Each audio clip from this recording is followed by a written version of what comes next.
We do have a blade. Good. That's awesome. Awesome. Hey, what's up, guys? Welcome back to the channel. Yes, we have a new IQ power tool saw, and there's kind of a story behind that, but basically just know that up until just recently, I forgot that I had sold mine, looking to upgrade, and we've got, what, 6 pallets of Versetta Stone to install? We're gonna be basically running a wainscot around the entire building, just leaving off the back garage walls. So we're gonna get started with our exterior finishes on the walls. Finally, I'm super pumped, so let's get into it. No, so for real, Acme Tools hooked me up in a pinch because we went to go install Versetta and realized I didn't have a saw anymore. And I talked to IQ, they were actually out of stock, so I had no luck there, but my good buddy Brian at Acme Tools said, Kyle, I've got one, I'll get it over to you, and had it shipped over the next day or two. So IQ Power Tools, I've been using this, Greg, how long? I think we first got it when we did the hunting cabin. So 2020. Yep. It is the perfect saw for cutting Versetta Stone. Very dust free. I say that loosely because there's a little bit, but it's a dry cut saw. And if you've ever used a dry cut saw, you would know dust free is kind of hard to attain. So IQ does a good job, and we're gonna go ahead and get this set up, and then we'll get into the install. Look at that, Greg. Ooh, pretty. We also don't have power here at the job site, but we do have the Milwaukee roll-on power supply unit, and it's got 20 amp breakers on it, so we're hoping that everything is good with it, because I don't know if we've used it yet on it. Have we? Nope. Nope, we haven't. I like to live life on the edge. Okay, here we go. Let's see what this light says. Watch your fingers. Huh. We got green light. That's drawn. Yeah. At that draw, we had 48 minutes worth of saw cutting. We're not going to need 48 minutes. That would probably be like 48 cuts. We'll see. So the first thing that Greg and I need to do is whenever you run Versetta Stone, guys, this is the most important thing. Have a reference line and make sure that every course, every row of stone is ran consistent to that reference line. So what Greg and I are gonna do, we got the laser set up out there, the rotary. We're gonna get marks in between every window, on every corner. We'll snap a line between those marks, and that will be our guide. What that will tell us is that when we set a piece of stone and we measure from the top to that line, we want every row to be within a 16th or so of that exact same number. The reason we want this is because we've learned through years, I've been doing Versetta for close to 10 years actually, we've learned that you gotta keep it on a consistent, straight, as perfect as possible, and it will make the job go as easy as possible, as well as I think it will look as good as possible. So that is the first stage. Greg's getting the laser set up, we'll get our reference lines, and then we'll start our install. Let me hit the old marker mark. This is pretty close. I wanted to be like... Nope. This is where I wanted to be. This is 30. We need to be above 36, Greg. We need to be at least 40. So we need to get that higher. Can you go higher? Yeah. All right. The reason we want to be above 40 is because we're going to be running our steel to about 36 inches, and that last piece of stone cap has a nail fin on it, and we need that nail fin to be below our snap line and also able to put this on top of the last piece of stone and read a measurement. So we just got to make sure that we're above that dimension. We've done it too many times where we put it too low and then realized when we put our last piece of stone we couldn't even measure to our piece.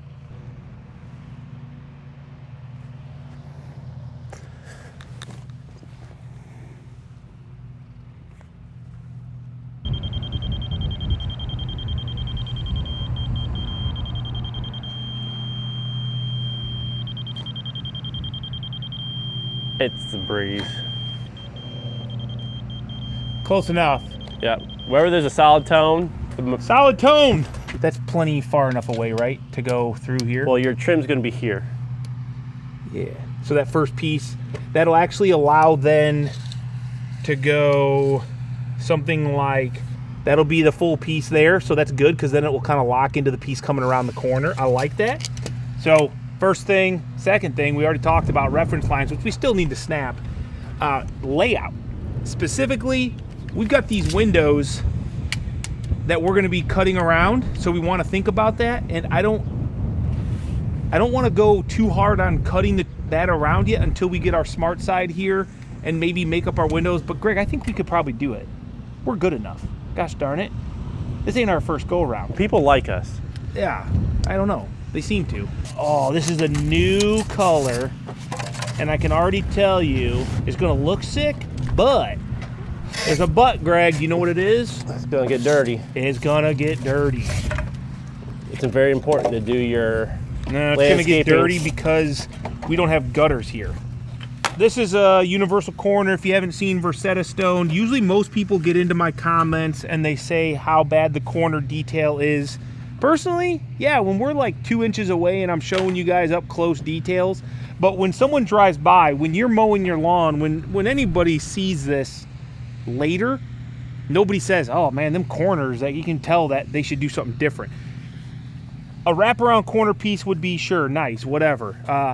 Honestly, if you do a good job, the corners are hardly even noticeable. So you can see this is a wraparound face and a standard is just raw edges. So grab one of them, Greg. Let's see how this goes together before we get into any grinding and customization. Okay, so I'm gonna bring that in. Okay. So I got the option to do that, but you see how it's never gonna sit perfect because it's grinded too much back here, or I need to grind it a little bit.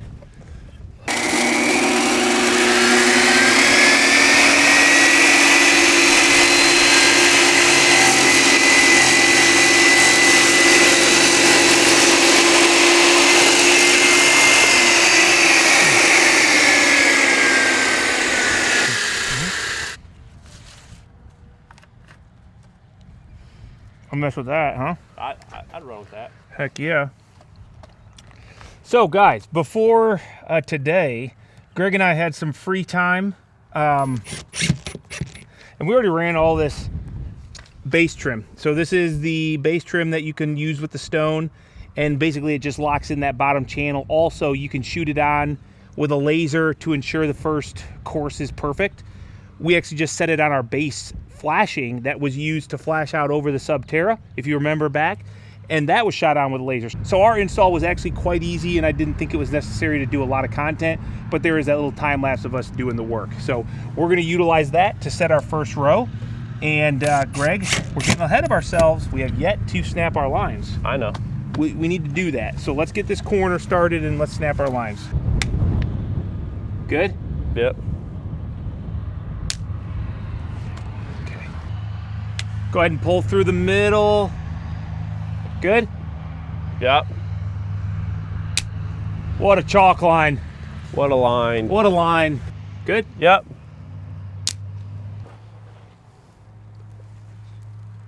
Good? Yep. What kind of snap was that? It was a messed up one.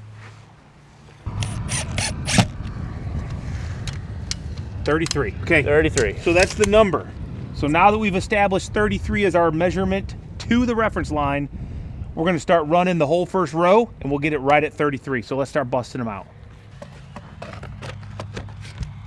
Nice thing is once you get one screwed in there, you can basically just walk away from it and just leave it and just hope that it doesn't fall over.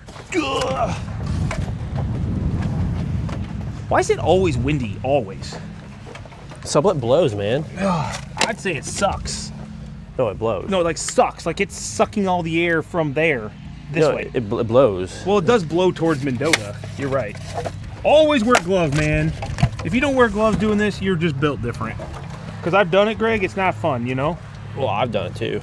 Yeah. Your hands become very raw, dry, all together. Not happy. This is good. good. Boy. Oh boy. Oh boy. Yes. Oh boy. What are you doing? Michael, stop those. Look at every piece. What do you see? A gray piece? A single gray piece in every single panel. Yeah, exactly.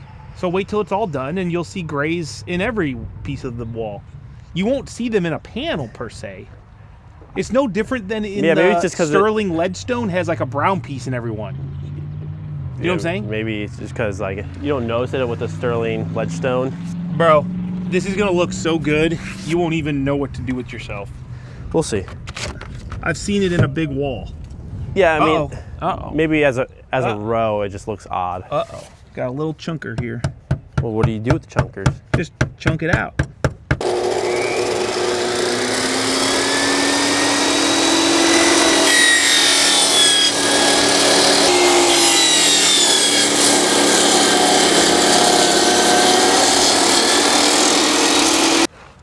First off, we know we got to clean this off because there's going to be no tongue and groove. Yeah. Okay. I'm just being dramatic. I don't. Simple. Just use your hammer. Don't need any special masonry tools. Fingers crossed. It looks good as. I don't think it will. See? Oh yeah. So, look at this. When you're doing a universal corner as a full, what you're going to get is this, because this is a finished edge to look, you know, like rock. You're not going to get the nice tongue and groove, and it's not going to be as tight. So what we need to do is just clean this off on the saw.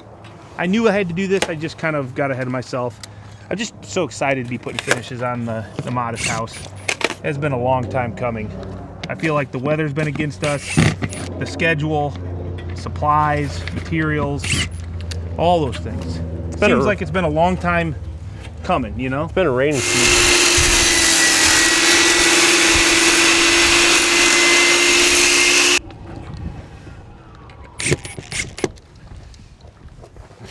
All right.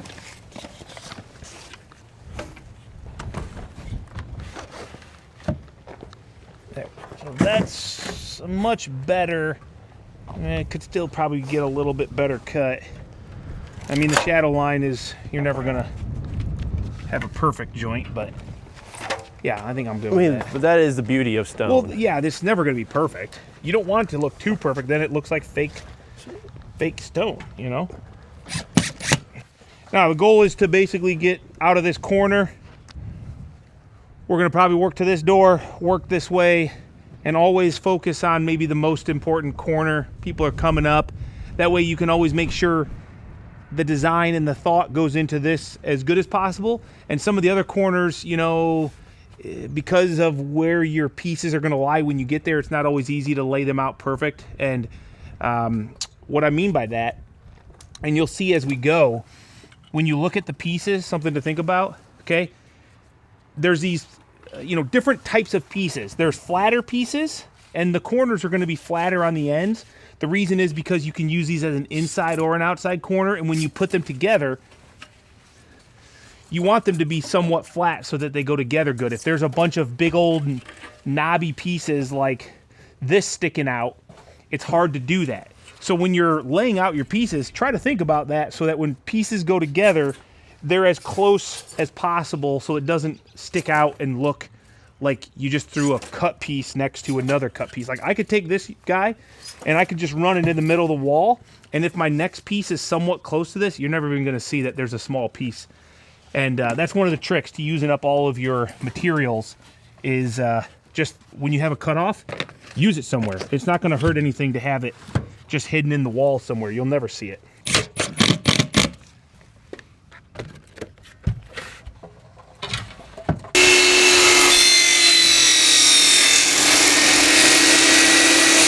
That dust just gets sucked right in.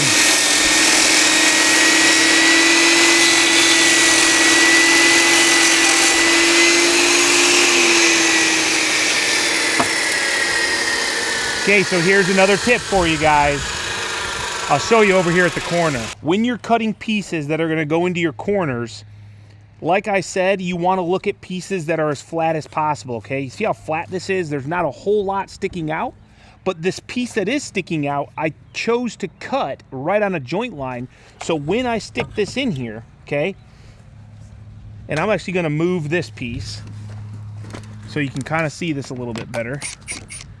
What I love about this colored stone is that it actually hides really well cuts because of the way, well, the lightness of it. So boom, when this is gonna go here, you see a actual raw edge of this piece of stone, not just a bunch of cut edge. Does that make sense? So we minimize the amount sticking out, and it helps kind of give it a better look, in my opinion. So we're just gonna kind of play with where this is gonna go.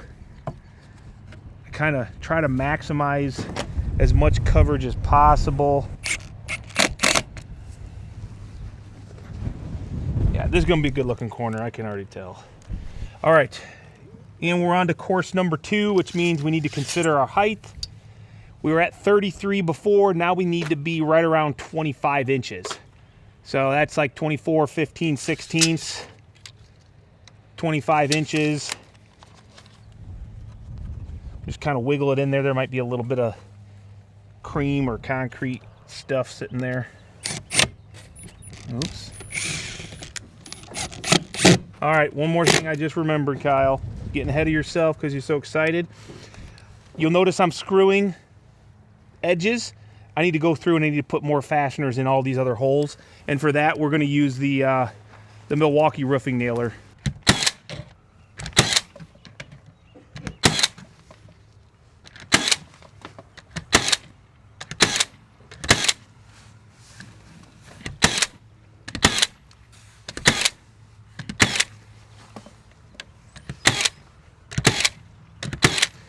I think it would be wise for us, tell me what you think, we get a piece of, well, we got two options. Do we want it to be perfectly straight, get a piece of wood and we go to it and then we pull the wood off like we did on our door trims, or do you want to just, we're going to caulk it, so it probably don't really matter. Right. Yeah, as long as we're going off a straight line. Mm-hmm. So we're going to be 4 inches off of this, which means if I come off of here, go 35 and 9/16, I'm actually going to go 31 and 9/16 yep. for this piece. So same thing here, except you got your cap. I kind of need, well, no, the cap is all in the same trim line. So let's just do this and get our lines that we need to establish, okay?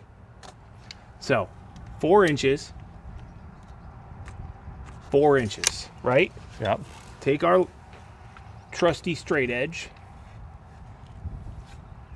We're going to go 4 inches down. Right? Yep. So that is where our trims will be. It'll give us 3/16 on the window and 3/8 here. It's actually quarter. I went 5/16. Okay. Just because the math was better. I don't like 3/8. 3/8 is what LP says you have to do for warranty, but 3/8 is a pretty significantly bigger than a quarter, and quarter is what I want. But I just thought, you know what, this will give us a little bit of room for error. We'll use kind some of split the difference. Yeah, we'll use our backer rod and we'll be fine. So 4 inches. What that means is we did learn, Greg, that it's not that your warranty is null and void on the job. It's just null and void on the one piece. Correct.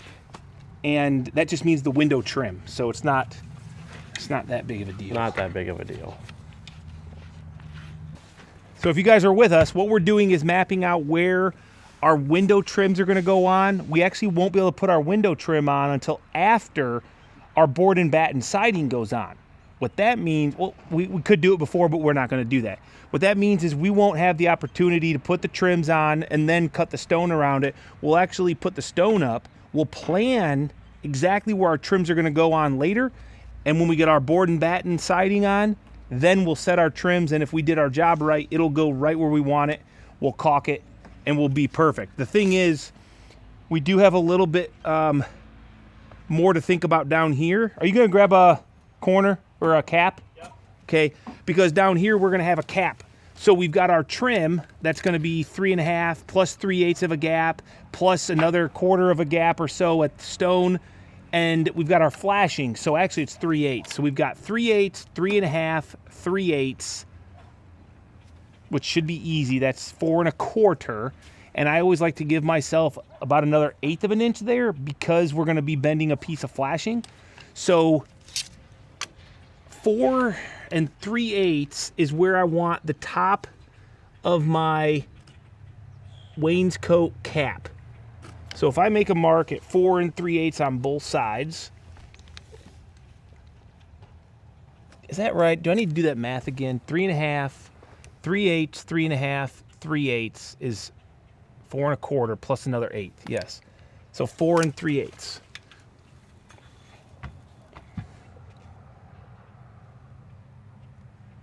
Okay. Luckily, it's nice and level. That's a good sign.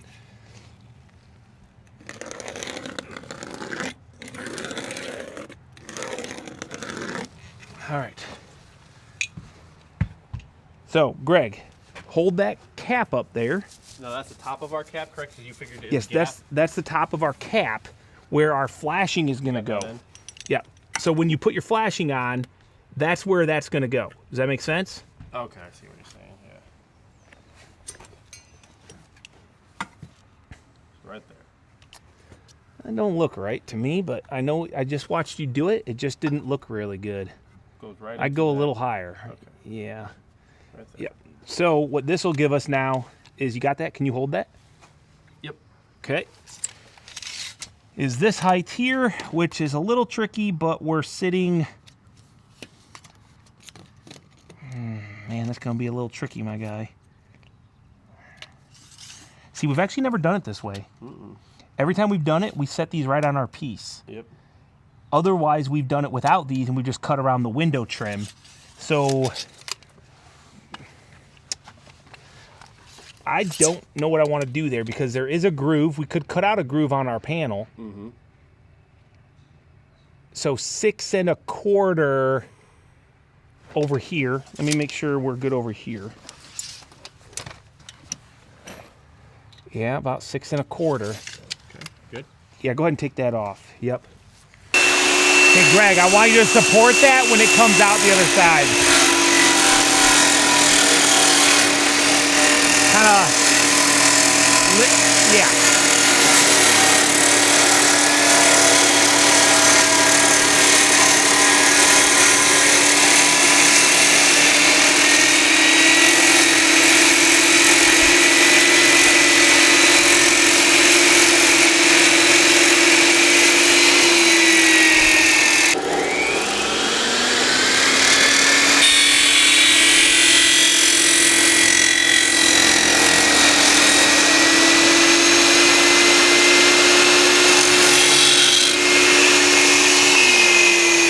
Go ahead and take that off.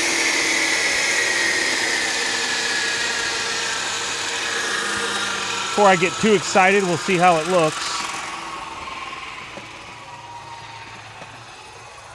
Oh, you know what? We're probably gonna have to cut a groove in the back, Greg. Yep. Well, good here. I kind of like that. It could go a little tighter, but throw your cap on there. Maybe it'll sit back here. Yeah, we'll see. So unfortunately, we got to do this on 4 windows here, like 3 windows in the back, almost all the house windows actually. It's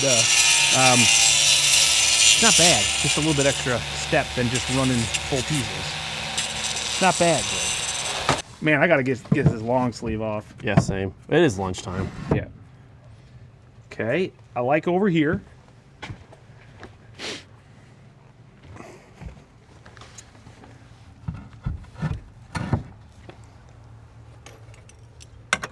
Still look a little high. I can work with that, dude. That is not bad at all.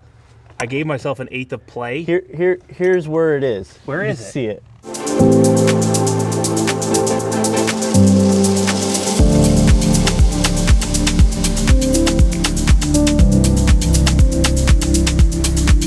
All right, day 0.25, because we only spent a couple hours at this. We got this all set up. We got through our first window here to kind of get a little bit of the design story there, and we got wrapped around this first end wall. Probably the easiest wall, to be honest, because there's no windows to do. The windows aren't hard, they just take time. So that's what we'll work on tomorrow, is getting back underneath all these windows, cutting everything. I'm really impressed with the new IQ Power Tool saw. It's super smooth, a little bit more refined feeling, and the roll-on power supply, dude. I think if I charged this one time, I would have no problem cutting all the stone on this one job. But we'll be back here in the morning and we'll keep this rolling. So we've got this corner done here, guys. We've got an inside corner. We got this beautiful outside corner. And I decided this is the biggest talking point from people in the comments about corners and Versetta Stone. And I don't see the big deal, but I wanted to make a dedicated video showcasing how we do outside, inside corners. So if that's interesting to you and you want to watch that, I recommend it. I mean, I think it's a good video, but I will also tag that in this video so you can go check it out. But that's not going to be part of this video. This is more of a broader install. So we're going to keep working on this and get around all these windows in the front.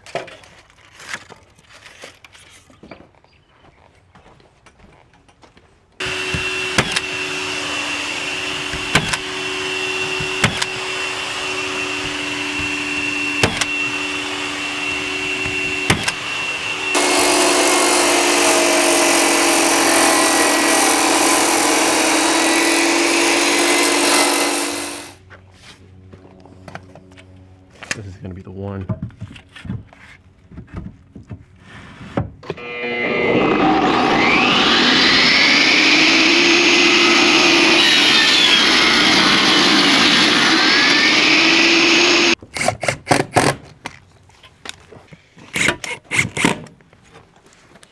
I'm going to cut that. You take my piece? What piece? You took my piece, dog. I don't think it had your name on it. It was on the saw. Well, yeah, that's why I used it, because I thought it was out for me. It was perfect. Here, this is a good one for you right here. I need 32 and 3/16. It's not gonna be good.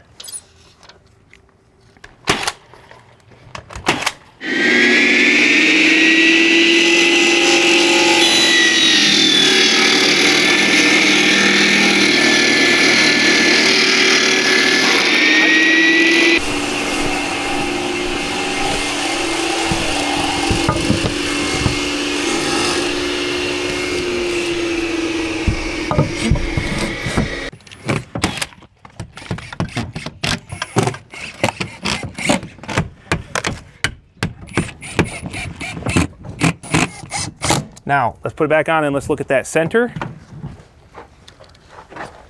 Looks like this side. I like this side, so we'll just put this one and then we'll match it. I like it. Good, good, good. Okay, so we're moving on to caps. Caps, they're kind of easy because we just lay them on if we did our job, and this last course is pretty much in line with our reference line and level.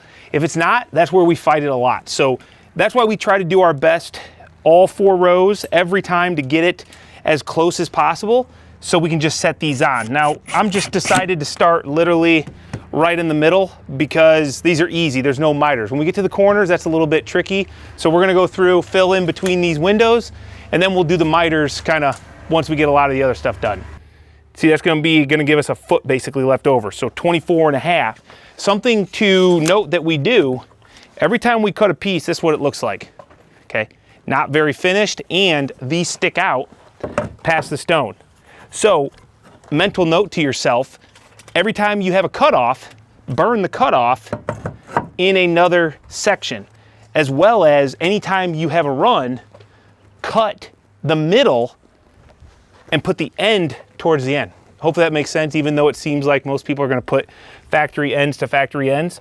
I wouldn't do it. I would do this sort of deal right here. Greg, I'll go ahead and get some open up. You know how many fulls we're gonna have, and I'll get. Oh, that's plenty. Ugh, that's not that. It's got to be consistent. Otherwise, when we put our trim on there, it's not going to be. Do you see what I'm saying? Yes, correct.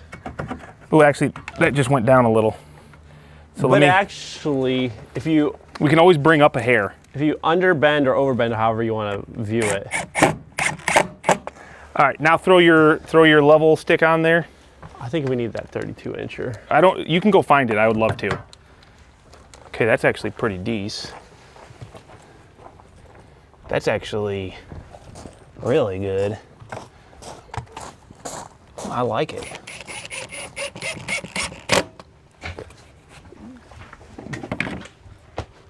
And then this side goes up just a little bit. Yeah, where is that 32-incher? Good question, Greg.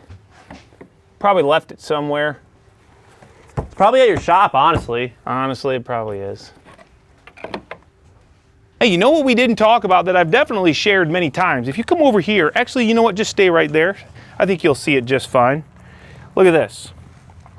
See this gap? Look at that. I can stick my pencil back there. There's a built-in rain screen. So any water that gets through here, we've got the Benjamin Opdyke that actually has a built-in rain screen with these little nubbies. But with the Versetta, we actually don't even worry about that. This is a self-adhered membrane, so these screw holes aren't gonna be leaky, but all that water will run right down and over that flashing that we have at the bottom. So that's kind of a nice thing about this. It's basically an open clad system, and it will always just dry straight out.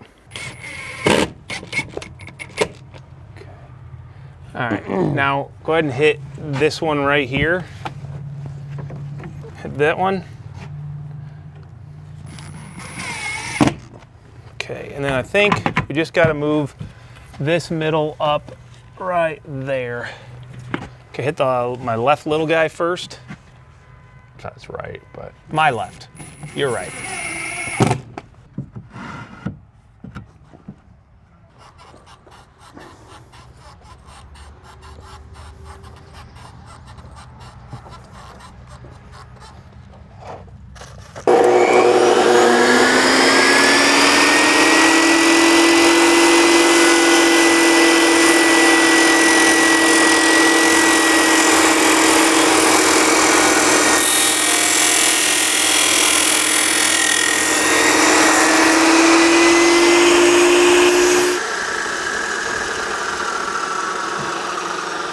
Can look great right here holding it, but how does it go on the wall? That's what's really important.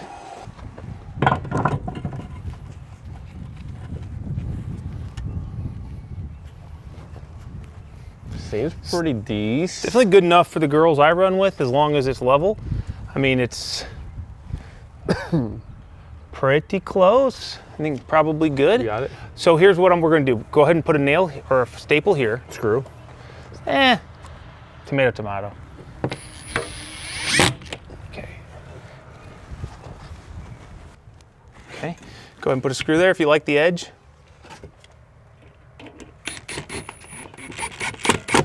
Nice. Oh, sorry about that, big dog. Okay. Go ahead if you can. Huh. It's got a lot of power.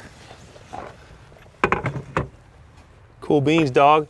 So, kind of like all corners, it does make most sense to work in a corner. Don't come off of a window or something like that that you can cut. It's hard to get these exactly perfectly lined up. We will most likely be able to, just by happenstance, by the time we get to that end, there will probably be the opportunity to cut our miter and then fill in the last piece between the miter and that. So we won't actually work all the way to the miter and then run the miter around. We'll actually put the miter on and then cut the last piece to fit right inside. So it's just, I'm pretty happy with that. I mean, we could probably call that just about. You've done worse. Oh, heck yeah, I'd have. I used to do some stuff. And I wouldn't say you've done better. Ooh, hey. So I think that's your best. Hey. You know? I respect that.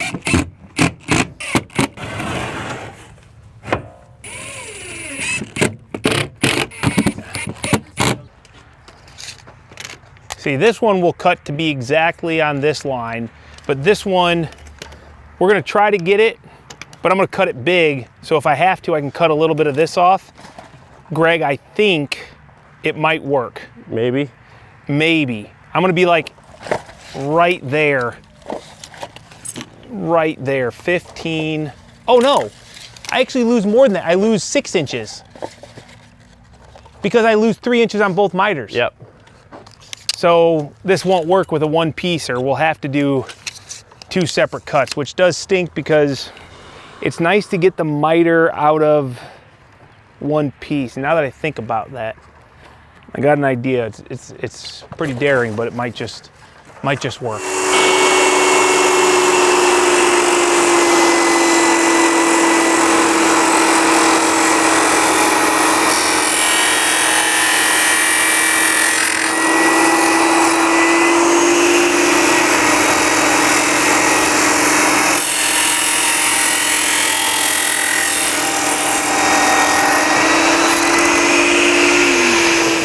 Catching on something though. This guy's not sitting well.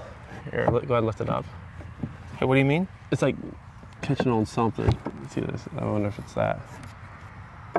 This is what makes it hard cutting on that saw without any way to really square it up. You're relying on the concrete and the mold as the way to square it, because as it rocks, I mean, I can easily make it look beautiful, but that's in whatever plane that I'm holding it.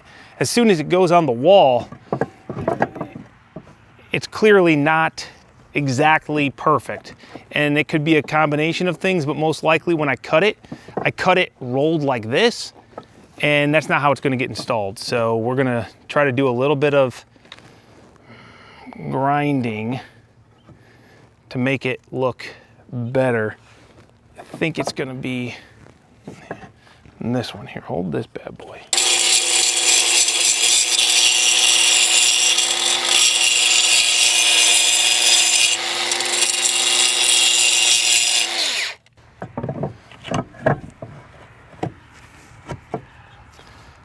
So it's like we're at a different plane just slightly.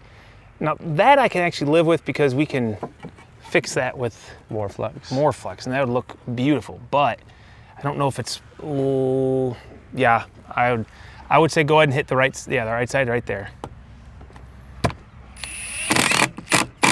Tighten her up. Okay, here, move the level.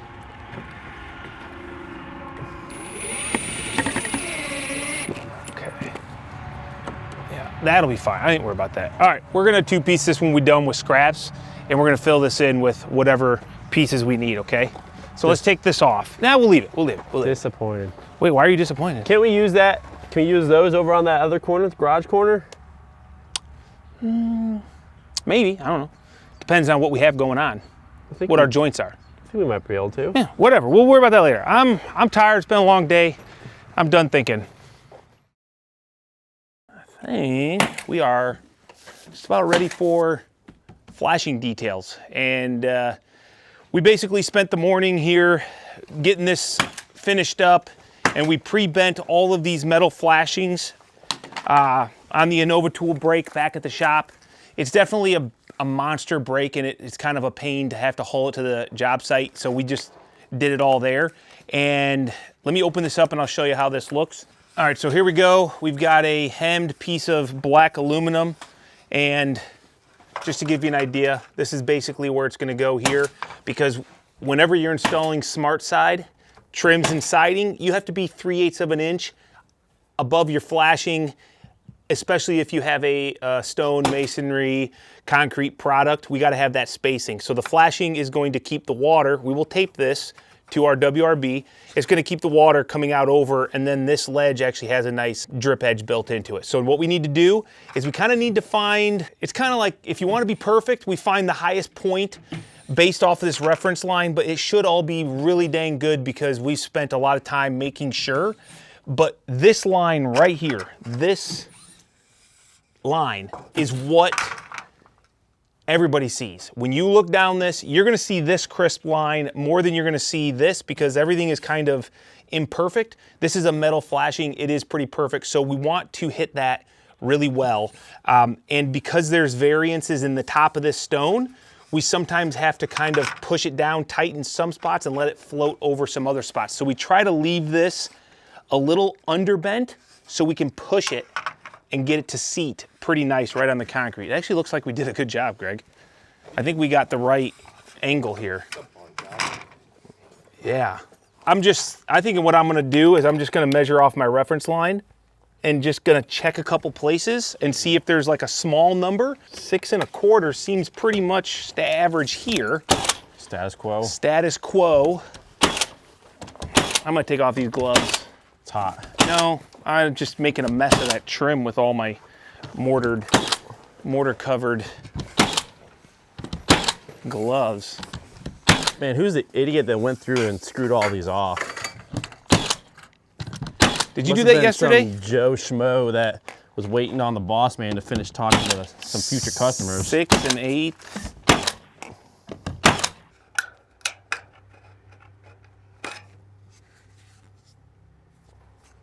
I don't know if this is gonna work.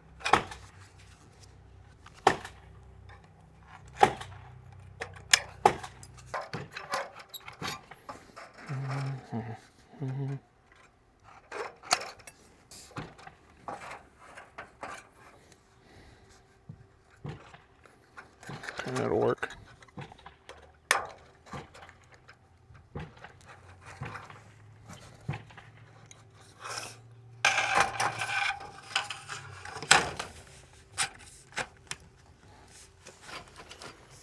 Okay, so I'm just checking this, and I'm right around 6 1/4 is kind of my goal. And I'm gonna put screws in here, that way if something happens and I'm like, oh crap, I'm way too low in a spot or something, I can always move it. But this will all get taped over also. Because obviously what good is flashing if water could just run right behind it. So I'm just gonna start there. And before I do any more, this piece is gonna go all the way out to the corner. So I wanted to get the inside done first. Now I can go ahead and do this here. Let's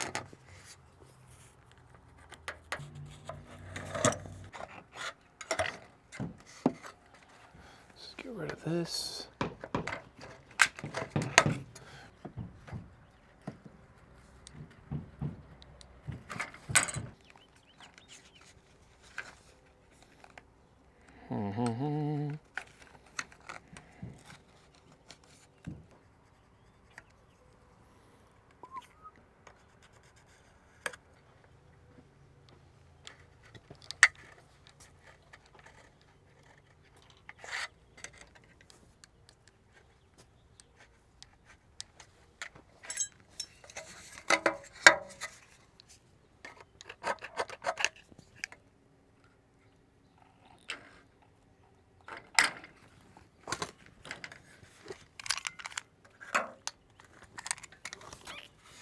This is my first one of the project, so it should get better as I do them, but we'll see how this turned out.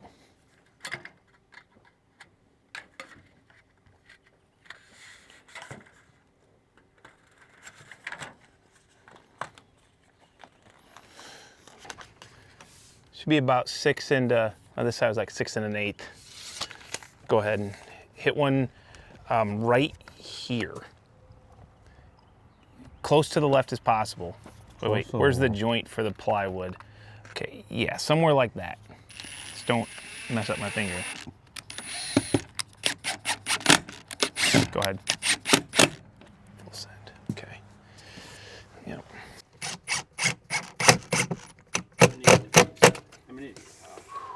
That is nice and clean. Even put a tab on that girl. I like that, man. And you can't flex it because then you'll crease it. Take the whole thing down. Just redo it all. Put this on and then yeah, then we'll put all. Then we'll put the stone up. Yep, that's a good idea. The problem, Greg, is you always over tighten everything. What do you mean by that? I mean that you always you always make everything too tight. Like when you cut everything, you always go too tight. You know, this is the type of thing we're gonna caulk this, so we can actually make these a little bit loose and we're gonna caulk it. You know what I'm saying? Sure. I'm just saying, like when you make these, first off, remember that your bends are gonna add up. Yeah. But also, we're gonna caulk this whole joint. So if this is not perfectly tight, it will be all right. This is not a tight as right. Hope I can slide it down in there maybe. It's probably too tight, but that's my bad. No, it's not your bad. It's a great learning opportunity for YouTube to say, hey, don't make these too tight because we're gonna caulk this anyway. I'd rather almost have a caulk joint, you know? Nice work. I probably need to get those a little higher so we can tape them. I would agree. That's a great idea. Yep. I mean, go all the way to the top. Who cares? When we put our smart side on, that gets pushed tight anyway. It will never go anywhere. See, that's what's got to be nice. This line right here. And we'll also use this to set our smart side to the right dimension off the flashing. So that looks good. I like it. Mm-hmm. Easy peasy. Lemon squeezy. Lemon squeezy. 88 3/8.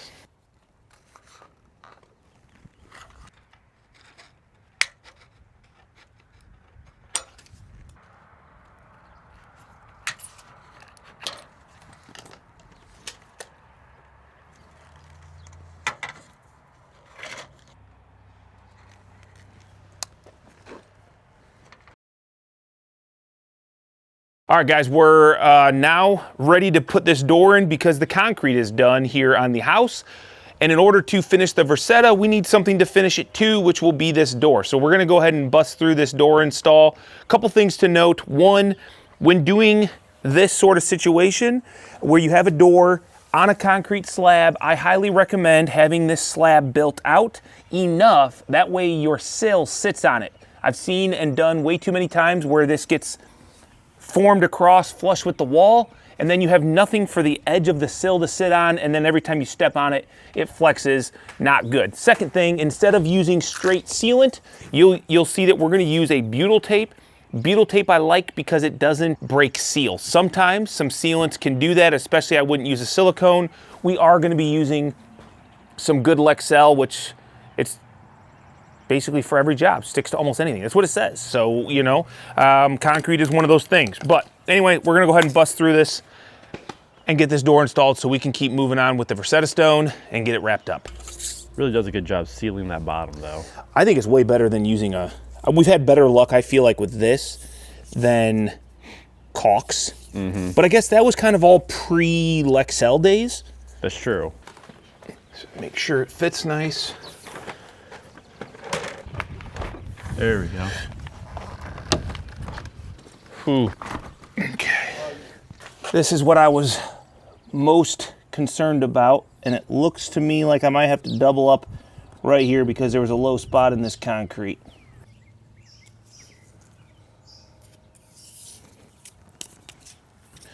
All right.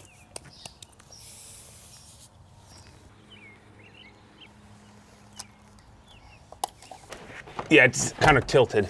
Yes, it is tilted. Okay. All right, go to the bottom and make sure I'm centered-ish.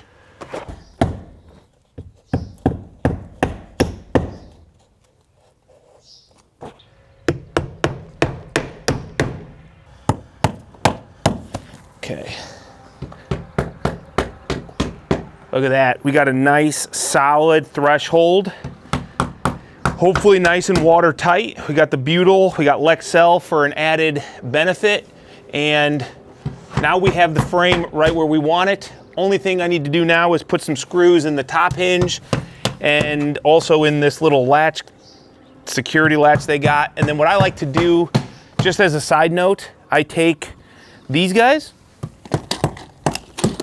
These are finished trim head screws, GRKs. They got a nice small head on them.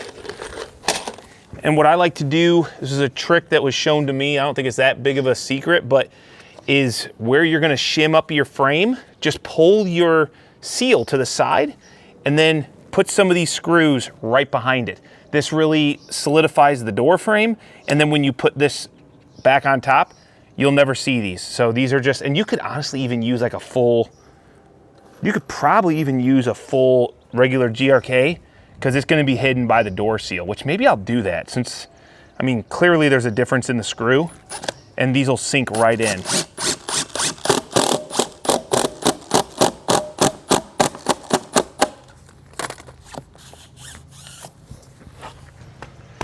So the reason that we really like Fentrum 230 for these types of applications where the fin is not a one-piece molded fin like you get in a Anderson 100 series or a typical vinyl window, because these fins are just kind of, they're loose. They kind of move around and they don't go all the way around the perimeter.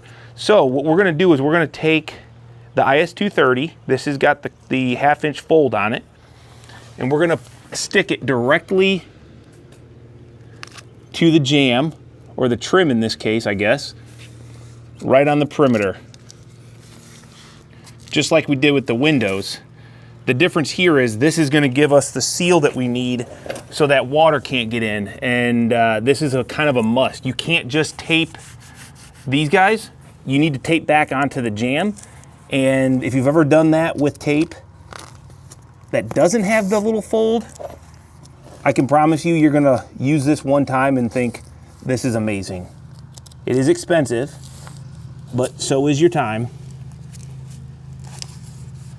Okay. So I'm gonna go a little bit long for now. Oh, that might have been perfect. Okay, squeegee.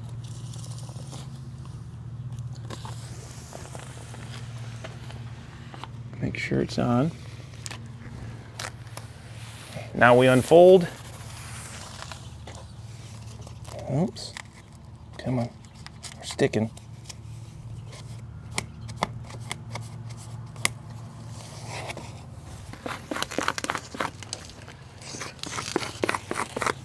So with the Fentrum 230, it just makes this so much easier than having to take a piece of tape and roll it on the edge while also trying to do the face here. So this gets nice and tight. That 1/4 inch or 1/2 inch bend, it just makes it easy. And we'll be able to detail this pretty simple. Where's my knife? Just stay off the corner a little. We'll do the top and bend that over, and that's going to be a nice watertight connection.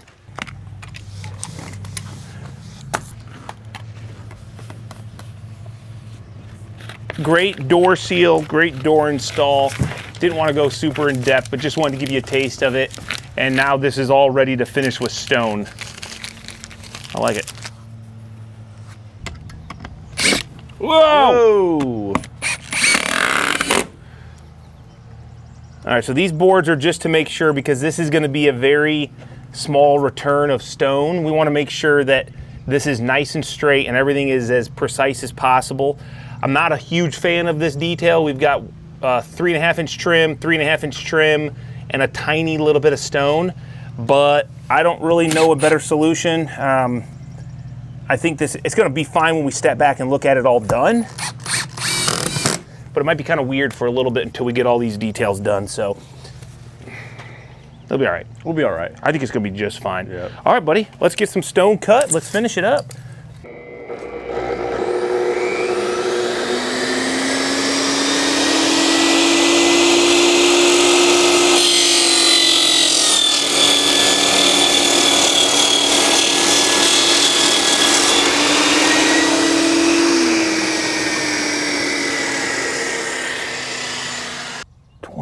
Ish 25. Well, let's go.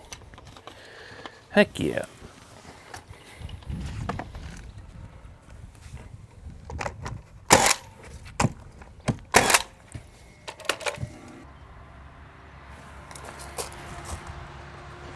It's truly eyeballing right here.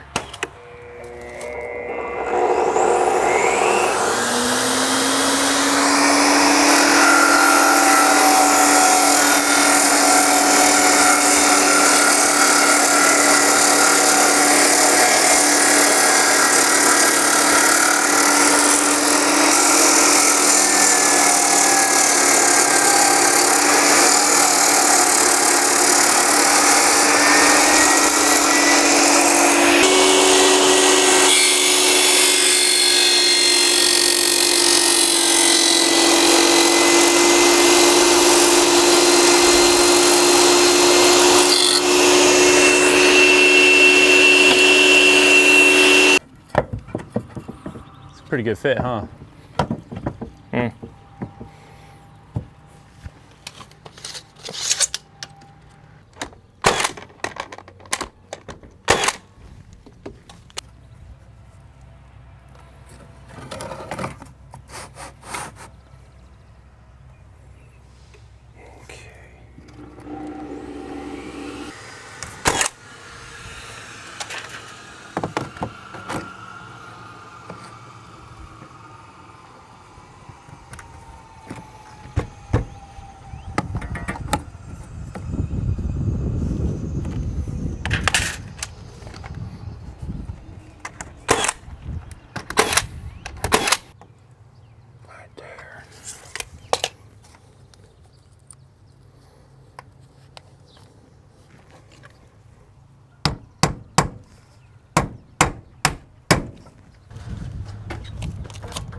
We're not really thinking there's going to be a lot of moisture here anyway, but it's just good practice. Good practice. Yeah. That's all we ever do is think about what's maybe the smart thing to do, not necessarily necessary. Yeah, we just practice. Yeah. Like doctors. We're a bunch of doctors of post frame. Yeah. We're practicing post frame. We don't actually know what we're doing. Nope.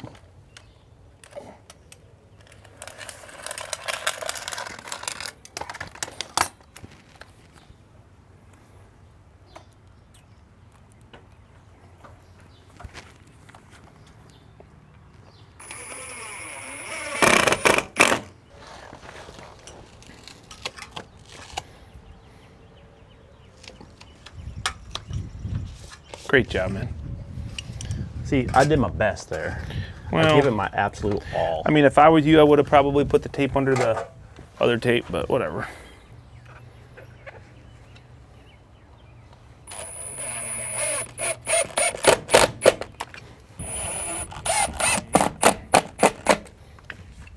Okay.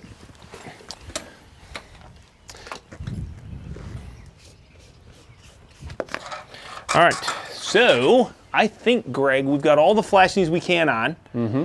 We are now ready to start our board install on our siding, and unfortunately, we're missing 2 head flashings because we need to buy more black aluminum. So we'll just kind of space across these like we did in some other areas and come back. But as far as the Versetta Stone is concerned, that is all ready to go here.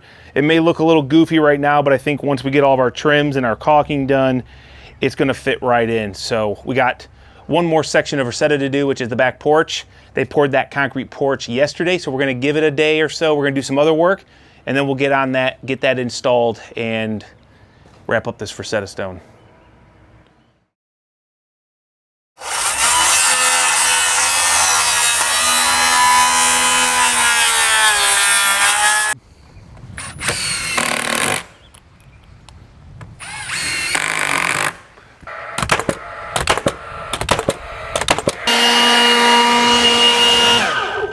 Lesson learned, guys. If you're using Anderson patio doors, they get screws on the jamb right about here at that 1 inch, 1.25 inch range. Guess what? We've got 1.5 inches of exterior sheathing plus foam. So all those screws were going right into foam. Sucks, but learned a lesson. I should have known better to add window bucks and framing around, so we went ahead and ripped out our sheathing, added some framing, and now we're gonna seal it back up. Oh, you're starting at the bottom, huh? Yeah. Okay, cool. I might as well too, just to be like you. Be like Mike. I want to be like you, my guy. My boy. My boy.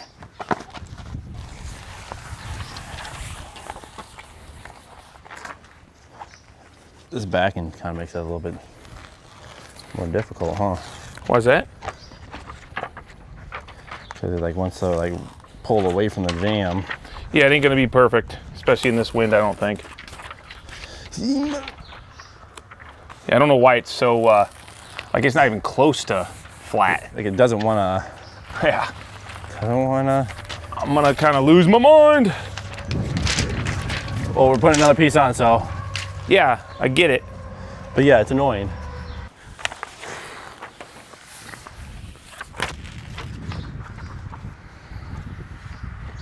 What the heck?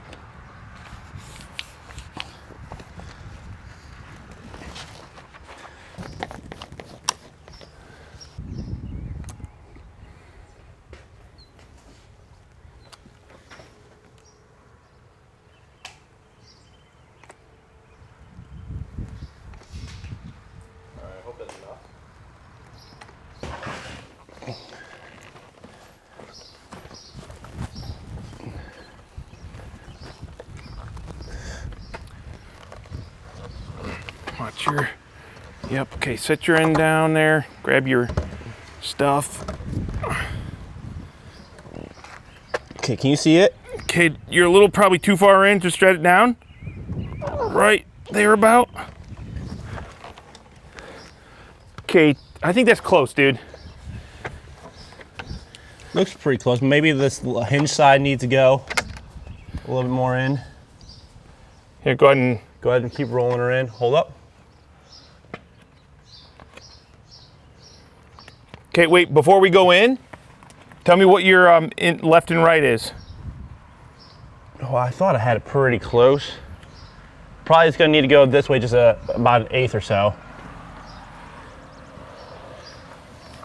Okay, let's go ahead and take it in. Yeah, we're pretty close.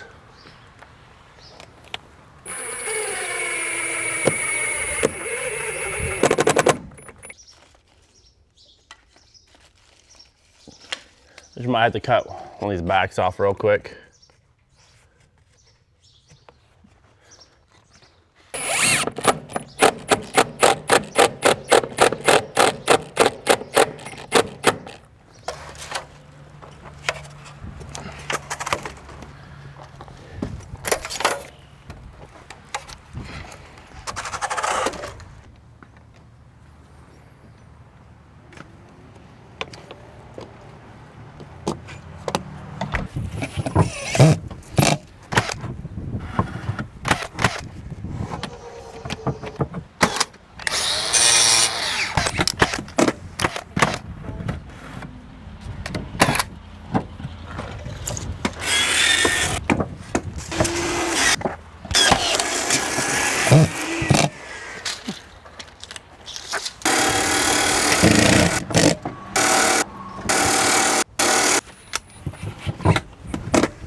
Oh, hey, hey. Whoa, whoa, whoa, whoa. Hey. I got shims. This'll kind of fill it, and then just hold it tight. This is our mortar, dude. This is us being brickies. Okay, should be good.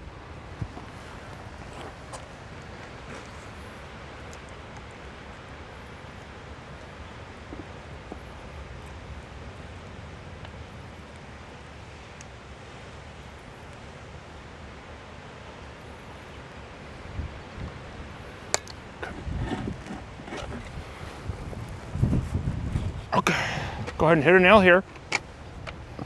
I see my light, yep, right there.